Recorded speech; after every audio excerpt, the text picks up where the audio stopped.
কুর রব্বি আ'লামু বি'ইদ্দাতিহিম মা ইয়া'লামুহুম ইল্লা কালিল।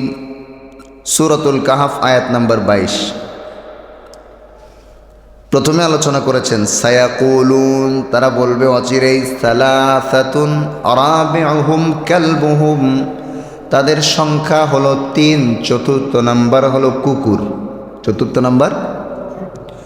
ওয়ায়াকুলুনা খামসাতুন সাদিসুহুম কালবুহুম, এবং তারা বলবে 5 জন ছিল আসহাবে কাহফের অধিবাসী, এই 5 জনের মধ্যে আবার তাদের সাথে 6 নম্বরে ছিল কুকুর।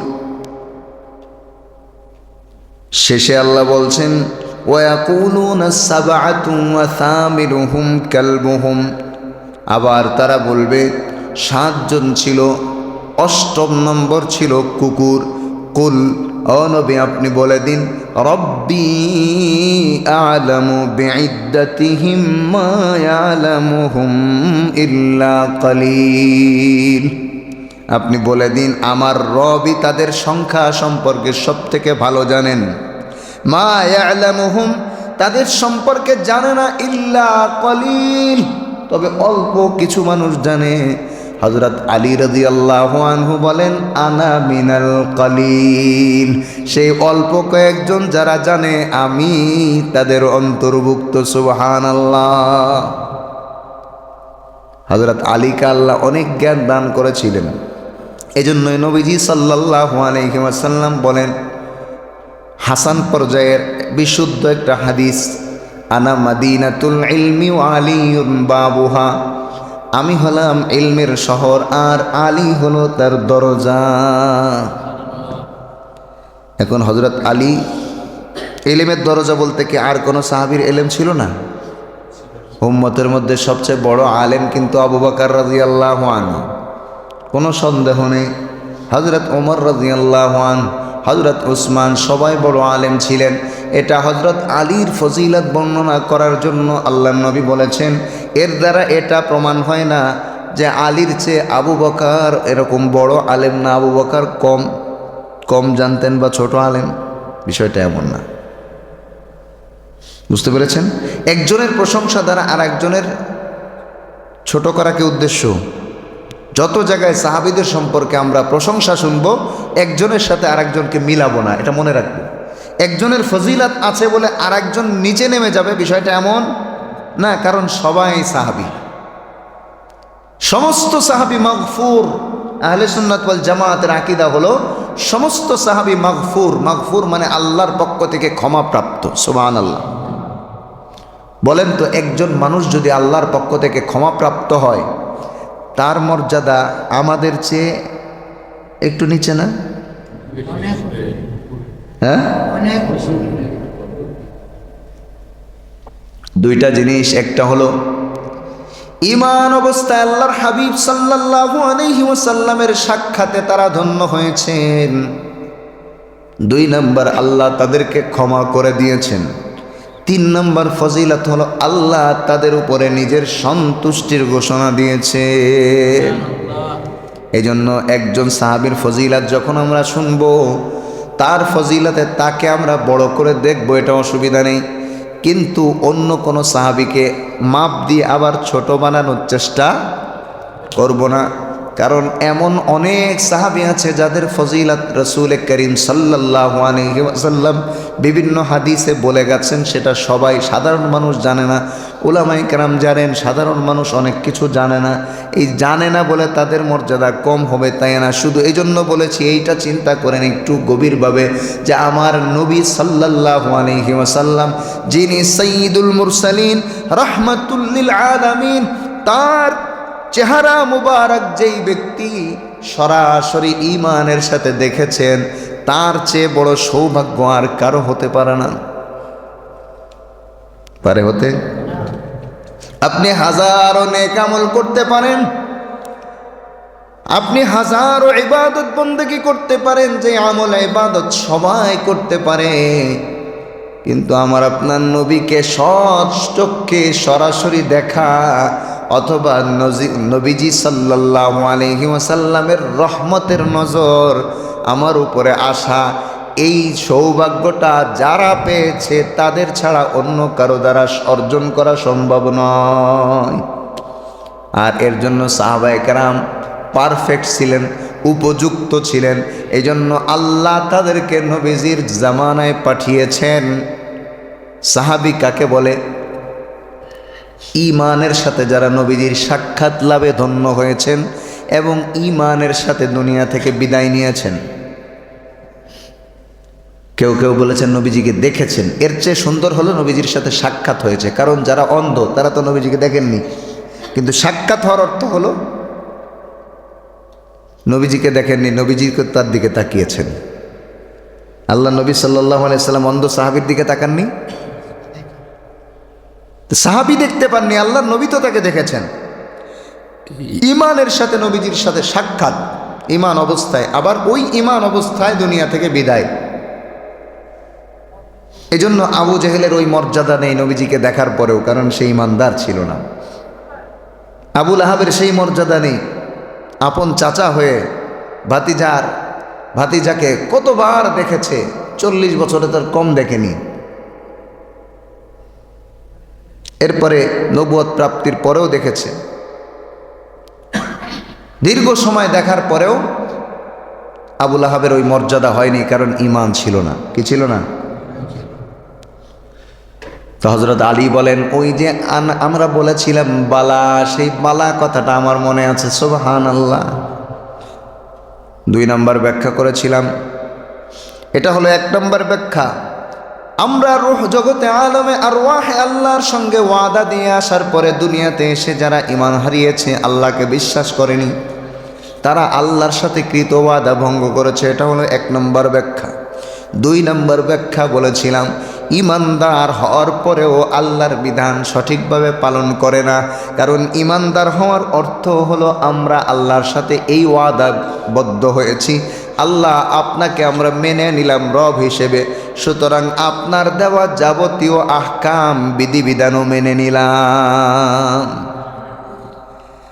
যারা মুসলমান হওয়ার পরেও নামাজ পড়ে না, মুসলমান হওয়ার পরেও রমজান মাসে রোজা রাখে না, মুসলমান হওয়ার পরেও মহিলা হয়ে পর্দা বিধান মেনে চলে না, পুরুষ হয়ে পরনারী থেকে নিজের দৃষ্টিকে ফিরিয়ে রাখে না, হালাল হারাম বেছে চলে না, সুদ ঘুষ থেকে বিরত থাকে না, অন্যের হক নষ্ট করা থেকে বিরত থাকে না, এই জাতীয় আল্লাহর বিধান যা আছে সব কিছু যদি কেউ পালন করে সে মুসলমান। আর যদি কেউ অমান্য করে বা কিছু কিছু অমান্য করে, তাহলে সে আল্লাহর সাথে কৃত ওয়াদা ভঙ্গ করে ফেললো। আর যারা আল্লাহর সাথে কৃত ওয়াদা ভঙ্গ করলো তাদের সম্পর্কে আয়াতের শেষে আল্লাহ বলেন, উলাইকা হুমুল খাসিরুন, তারা ক্ষতিগ্রস্ত, মানে তারা জাহান্নামী। বলেন নাউযুবিল্লাহ। এই হলো কয়টা ব্যাখ্যা? এই 2 ব্যাখ্যা আমি গত পর্বে করেছিলাম, স্মরণ আছে আপনাদের? 3 নম্বর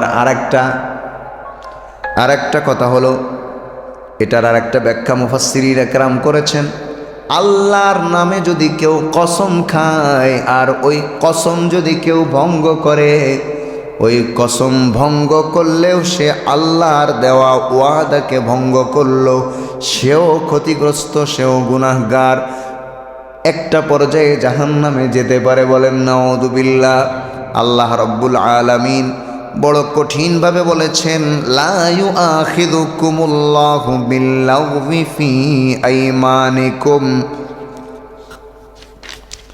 ওয়ালাকিন ইউআখিযুকুম বিমা আক্কাদতুমুল আইমান। সূরাতুল মাইদা আয়াত নম্বর 89। কেউ যেন আল্লাহর নামে কসম না খায়, অনর্থক কসম। আল্লাহর নামে অনর্থক কসম যেন কেউ না খায়। কথায় কথায় কসম খাওয়া এটা একটা বদ অভ্যাস। ওয়ালাকিন ইউআখিযুকুম বিমা আক্কাদতুমুল আইমান, তবে তোমাদের কসম হবে, কসম তোমরা খেতে পারবে যেটা তোমরা দৃঢ়ভাবে বিশ্বাস করো। আল্লাহর নামের কসমটা যেন মজবুত কসম হয়, তাহলে কোনো অসুবিধা নেই।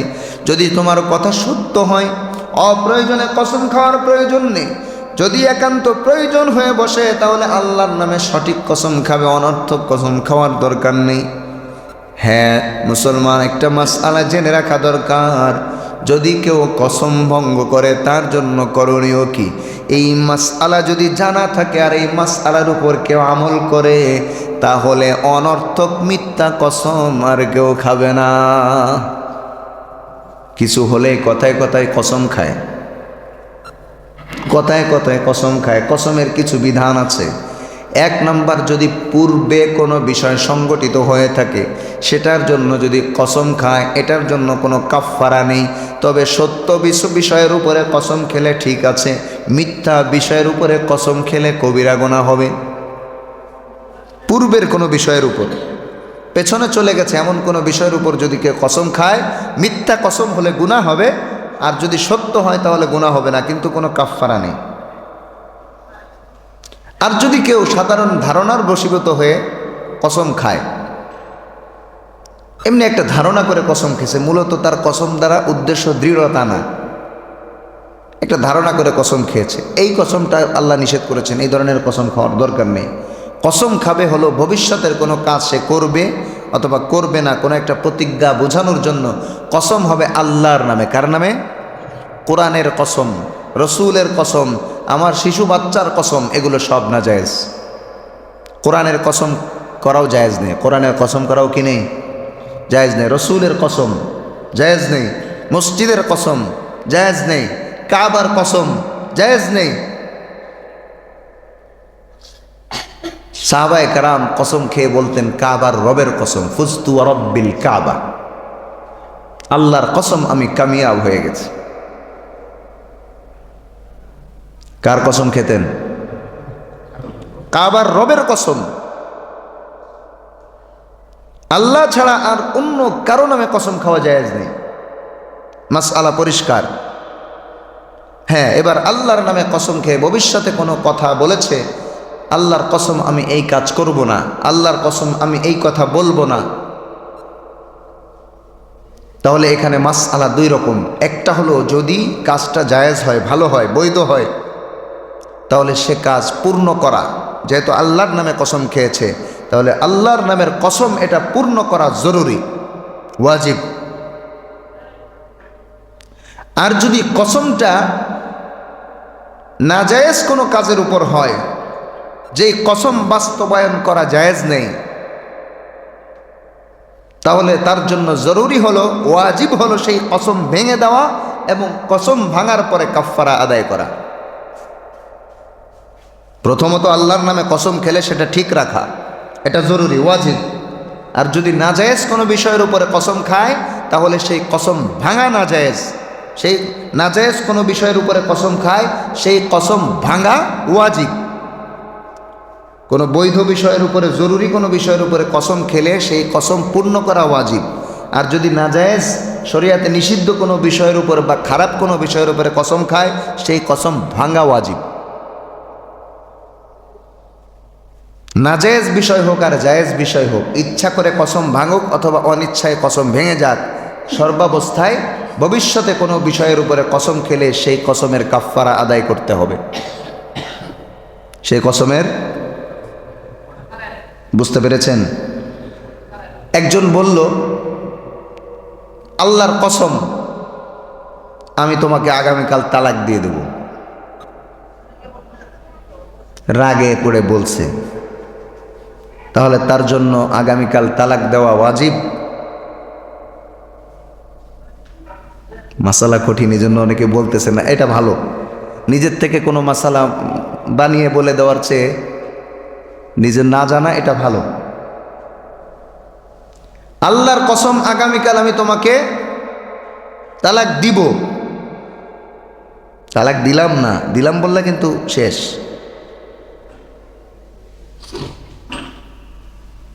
তালাক দেওয়া কি ভালো কাজ? আল্লাহর পছন্দনীয় কাজ? বলেন। এই ব্যক্তির জন্য ওয়াজিব হলো তার স্ত্রীকে তালাক দেওয়া থেকে বিরত থাকা, কসম ভেঙে কাফফারা আদায় করা। সুবহানাল্লাহ বলবেন না? এই মাসআলা না জানার কারণে অনেকে তালাক দিয়ে দেয়, কারণ কসম ঠিক রাখতে হবে। অথচ মাসআলা কি?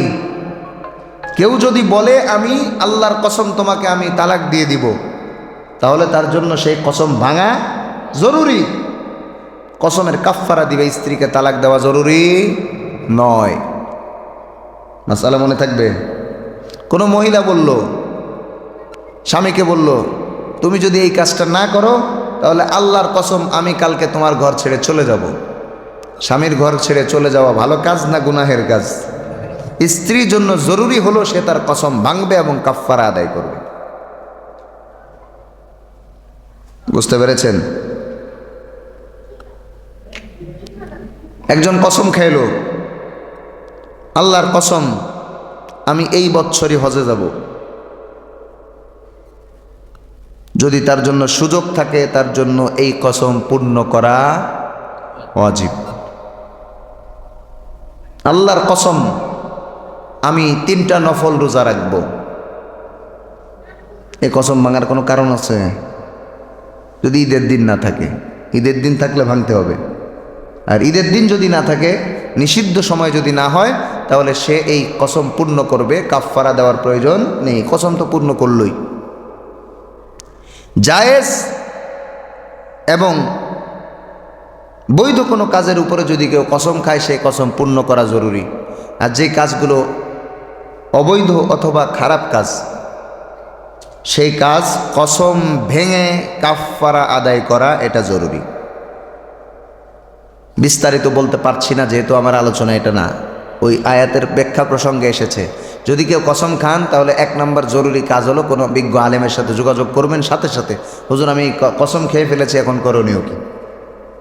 তিনি আপনাকে দিক নির্দেশনা দিবেন, যা প্রয়োজন সেটা বলবেন। বুঝে আসছে না? এটাই নিরাপদ। আল্লাহ বলছেন ফাকাফফারাতুহু ইতআমু 10 মাসাকিন। কসম যদি কেউ ভঙ্গ করে, ইচ্ছায় হোক অনিচ্ছায় হোক, এই কসম ভাঙার কাফফারা হলো ইতআমু 10 মাসাকিন। 10 জন মিসকিনকে 2 বেলা খাওয়াতে হবে। বলবেন 2 বেলার কথা কোথায় পেলেন? খাওয়ানোর যত মাসআলা আছে শরিয়াতে সব 2 বেলা। সব কয় বেলা? কারণ একজন মানুষকে স্বাভাবিকভাবে শরিয়াতের নিয়ম হলো দিনে 2 বেলা খাওয়া। আমাদের বাংলাদেশিদের নিয়ম হলো 3 বেলা খাওয়া, কিন্তু শরিয়াতে সাধারণভাবে নিয়ম কি? 4 বেলা খেলেও দোষ নেই। কিন্তু স্বাভাবিক নিয়ম হলো, যেমন একজন মানুষ রোজা রাখলে কয় বেলা খেয়ে রোজা রাখে? 2 বেলা। স্বাভাবিক মানুষের খাবার কয় বেলা? 2 বেলা। সিলেটে এই সিস্টেমটা দেখেছি, সকালবেলা শুধু চা খায়, চা আর বিস্কিট সর্বোচ্চ। ভারী খাবার সিলেটিরা খায় না। এদের মূল খাবার হলো দুপুর আর রাত। এটা ভালো সিস্টেম। যত বড় মেহমান যাক, সিস্টেম এটাই। মেহমান গেলে আগে চা, তারপরে আবার সিলেটিদের স্পেশাল হলো পান। স্পেশালিটি কি? আপনি গেলে আপনাকে একটা চা দিবে, পান দিবে। সে পান পচা হোক, সেই পচা পানও দেয় আর সবাই মিলে খায়। আমি নিজে দেখেছি। মানে পচা বলতে কিছু পান আছে না একটু নষ্ট নষ্ট হয়ে গেছে, ইচ্ছা করে নষ্ট পান দেয় না, সামনে যেটা আছে সেটাই দেয়। এটাই তাদের আতিথেয়তা, সিস্টেম, মেহমানদারি। আর এটাকে কেউ দোষ মনে করে না। বুঝেননি? এটা খারাপ উদ্দেশ্যে বলিনি, মানে এটা আতিথেয়তার একটা সিস্টেম, মেহমানদারির একটা সিস্টেম। যাওয়ার সাথে চা, পান। হ্যাঁ, আধুনিক কিছু ফ্যামিলি আছে যারা এখন বর্তমান সময়ের সাথে তাল মিলিয়ে সকালেও পরোটার ব্যবস্থা করে, বিভিন্ন খাবার। কিন্তু মুরব্বীদের সাথে যখনই দেখা হবে, কোনো মুরব্বী এর ব্যতিক্রম করবে না। বুঝতে পেরেছেন? আমি 2 মাস তারাবি পড়িয়েছি 2 বছর সিলেটে। এজন্য সিলেটিদের সম্পর্কে মোটামুটি ধারণা আছে।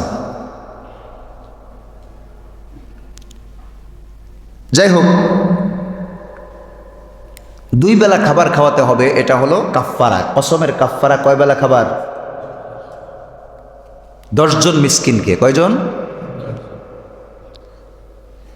হ্যাঁ, এখন আপনার প্রশ্ন হতে পারে, বনি ইসরায়েলের মতো প্রশ্ন করতে পারেন, বিরিয়ানি খাওয়াতে হবে না পান্তা ভাত? আলু ভর্তা ডাল দিয়ে খাওয়াবো না বিরিয়ানি খাওয়াবো? প্রশ্ন হতে পারে না? আল্লাহ বলছেন মিন আওসাতি মা তুতঈমুনা আহলিকুম, তুমি তোমার পরিবারকে মধ্যম পন্থায় যেইভাবে খাওয়াও 10 জন মিসকিনকে 2 বেলা ওইভাবে খাওয়াতে হবে।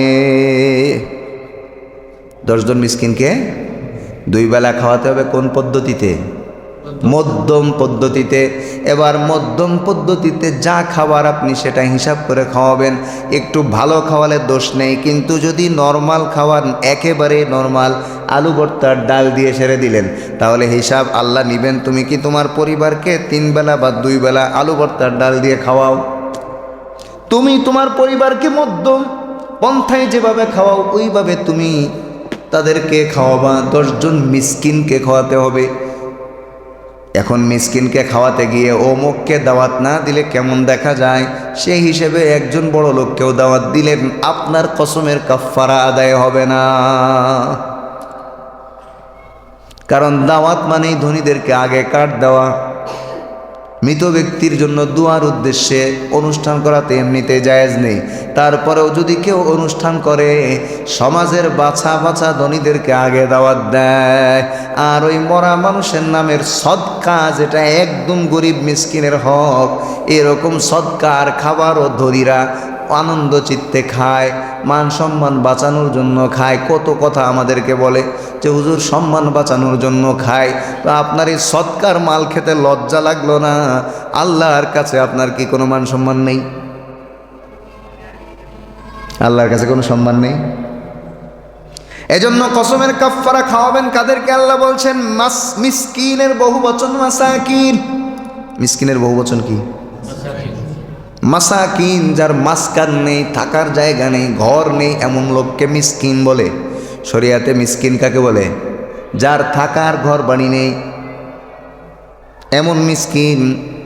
বলবেন হুজুর আমরা তো বেশিরভাগই যারা ভাড়া থাকি তাদেরও তো বাড়ি নেই। তো আপনার কি বাড়িতে ঘর নেই?